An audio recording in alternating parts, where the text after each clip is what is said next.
हे कृष्ण करुणा सिंधु दीनबंधो जगतपते गोपेश गोपिका कांत राधा कांत नमोस्तुते। क्लैब्यमासमागमा पार्थ नैतत्त्वायुपपद्यते क्षुद्रं हृद्यं दौर्बल्यं त्यक्तोत्तिष्ठ परं तप। क्लैब्यमासमागमा पार्थ नैतत्त्वायुपपद्यते क्षुद्रं हृद्यं दौर्बल्यं त्यक्तोत्तिष्ठ परम तपा।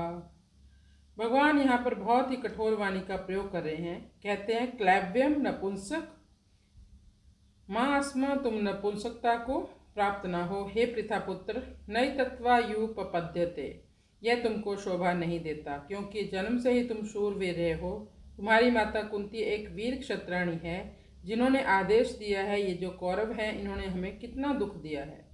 एक सुई की नोक के बराबर भी जमीन हमें नहीं देने वाले। बिना युद्ध के भरी सभा में उन्होंने द्रौपदी का अपमान किया। षड्यंत्र के द्वारा उन्होंने हमें जंगल भेज दिया 12 वर्षों के लिए, और उसमें 1 वर्ष का अज्ञातवास दे दिया। वहाँ भी चैन से नहीं रहने दिया। जंगल में भी आक्रमण किया हमारे ऊपर,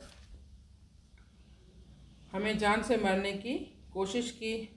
तो कुंती महारानी ने भगवान से कहा था कि क्षत्राणियाँ जिस समय का इंतजार करती हैं कि उनके पुत्र हो, वह समय आ चुका है। अब मेरे पुत्रों को अपने शौर्य का प्रदर्शन करना चाहिए।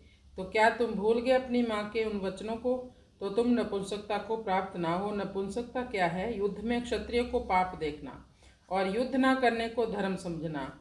क्षुद्रम हृदयम दौर्बल्यम, ये तुम्हारे हृदय की केवल दुर्बलता है, तुच्छ दुर्बलता है। त्यक तो उसे त्याग करो। तो फिर क्या करें? उत्तिष्ठ, उठो। बैठ गए हो रथ पर, यह भी एक दुर्बलता है। आए थे तुम युद्ध करने के लिए। भीष्म और द्रोण पहले ही शंख बजा चुके हैं, सब ढोल नगाड़े बज चुके हैं। कौरवों की तरफ से अर्जुन तुमने भी बजा दिया, सबने बजाए हैं, मैंने भी बजाया है। यहाँ भगवान ने अर्जुन के तथाकथित जो भी उसने तर्क दिए थे कि मैं युद्ध नहीं करूँगा, युद्ध करने से कुल का नाश होगा, उससे अधर्म फैल जाएगा, अधर्म से स्त्रियां प्रदूषित होंगी, इससे वर्णशंकर यानी अवांछित संतानें पैदा होंगी, उनसे हमारे कुल धर्म जाति धर्म सब नष्ट हो जाएंगे, सब नरक चले जाएंगे। भगवान ने अर्जुन के किसी भी तर्क को स्वीकार नहीं किया। कभी कभी व्यक्ति ऐसे दिखाता है जैसे वो बहुत ही ज्ञानी हो, सब जानता हो, लेकिन भगवान और भक्तों के सामने सब सत्य उद्घाटित हो जाता है। अर्जुन यहाँ पर कह सकता है कि आप बोलते हैं युद्ध करो, लेकिन परम पूज्य भीष्म, द्रोण और दुर्योधन आदि के प्रति क्या उदारता नहीं दिखानी चाहिए? मैं तो इस उदारता के कारण युद्ध छोड़ रहा हूँ। भगवान कहते हैं नहीं नहीं, ये केवल तुम्हारे हृदय की दुर्बलता है और कुछ नहीं। कृष्णाय वासुदेवाय हरे परमात्मने प्रणतक्लेशनाशाय गोविंदाय नमो नमः।